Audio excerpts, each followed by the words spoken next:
আল্লাহ আপনি আমার দিলের মধ্যে তাকওয়া দেন। আল্লাহ আপনি আমার দিল বিশুদ্ধ পবিত্র করে দেন। আনতা খায়রু মান যাক্কাহা, আপনিই তো হচ্ছেন সর্বোত্তম পবিত্রতাকারী। আনতা ওয়ালিয়ুহা, আপনি তো হচ্ছেন নফসের মালিক। ওয়া মাওলাহা, আপনি তো হচ্ছেন জিন্দেগীর মাওলা। আপনি ছাড়া তাকওয়া দিবে কে? আপনি ছাড়া হেদায়েত দিবে কে মাওলা? আল্লাহুম্মা আসলিহ লি শা'নি কুল্লা ওয়া লা তাকিলনি ইলা নাফসি তারফাতা আইন।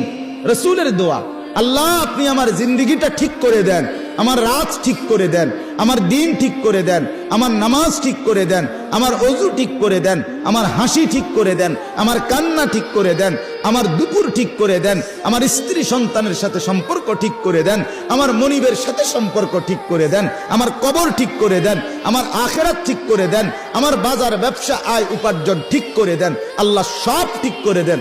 আমারে আমার মনের চাহিদার উপরে এক সেকেন্ডের জন্য, এক পলকের জন্য থাকতে দিয়েন না।